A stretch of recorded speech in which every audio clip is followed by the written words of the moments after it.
Ben voilà, bonjour à vous, bienvenue sur cet aérodrome mythique, Melun-Villers-Roches. Et avant de commencer ce meeting aérien, avant d'ouvrir le programme de présentation en vol du meeting, on a l'habitude de procéder à une espèce de prélude durant lequel on fait voler des avions symboliques, mais néanmoins véritables. En l'occurrence ici deux Piper Cub, le Piper Cub peut-être l'avion le plus célèbre de l'histoire de l'aviation, celui sans lequel la plupart d'entre nous n'auraient jamais volé, parce que peu ou prou tout le monde à un certain moment est passé par le Piper. Ce petit biplace monomoteur, moins puissant qu'une moto du commerce d'aujourd'hui, mais qui pourtant a formé. Quelqu'un un jour s'est amusé à penser, à réfléchir en se disant mais combien de pilotes ont appris à piloter une Piper Cub? Et il s'est arrêté de compter avant d'atteindre les 2 millions.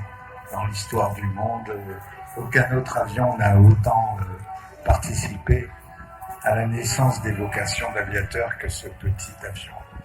Donc dans le prélude, on a l'habitude, pendant que volent ces deux Piper, l'un piloté par Bastien Poirier et l'autre piloté par Isabelle Bazin, nous avons l'habitude de tirer un coup de chapeau à ceux qui sont plus là et qui ont,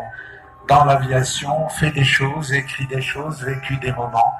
Et ils sont peut-être quelque part assis les pieds dans le vide au bord d'un des nuages de haute altitude qui, quoique très ténus, existent quand même et qui sont au-dessus de nous. Et donc, on voudrait leur dire qu'on les aime, qu'on les oublie pas,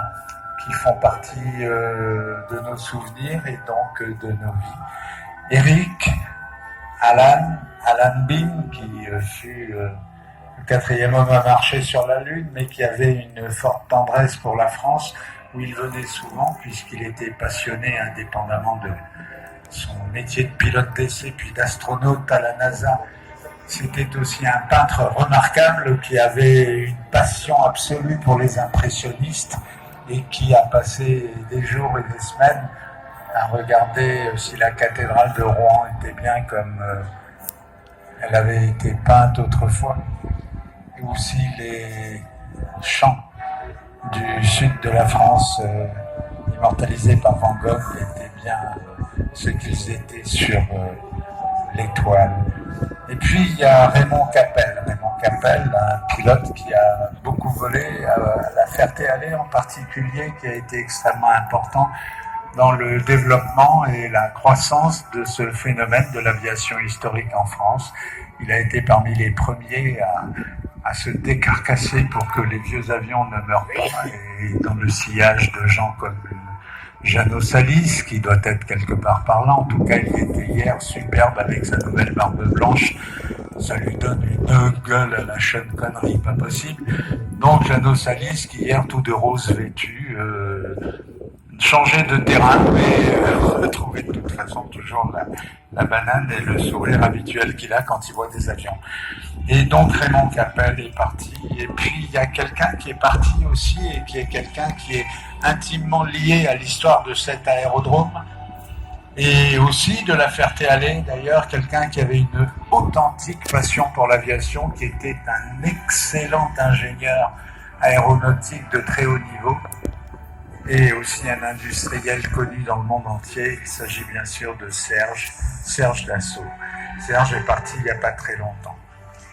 Et puis, une personne que peu d'entre vous connaissent, mais tous ceux qui pratiquent cette forme d'aviation très typiquement française, qu'on appelle le vol en montagne, à la manière des alpins et des alpestres, on va dire.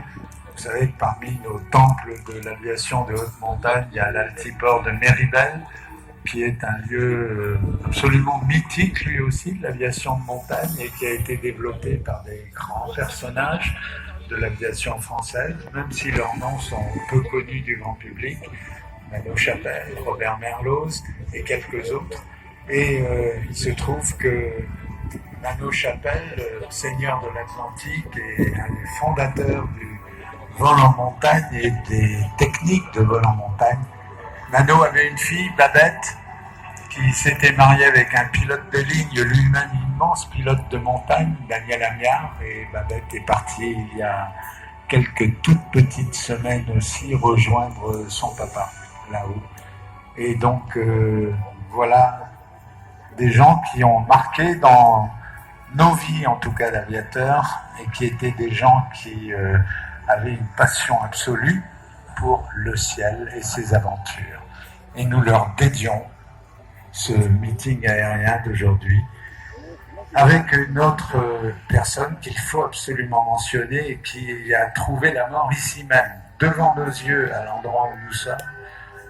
percutant avec une création des avions d'assaut de l'époque, un mystère. C'était le début des jets de combat fabriqués en France. Ici, Melun était la capitale des essais en vol d'assaut, entre autres, hein, il y en a eu d'autres. Et Konstantin Rozanov, Kostia Rozanov, qui était le chef pilote d'essai de la firme, a subi lors d'un passage à grande vitesse sur d'une présentation à des officiels, il a subi un déroulement de trim, c'est un peu technique, mais à basse altitude et grande vitesse, c'est le genre de truc imparable, et donc nous dédions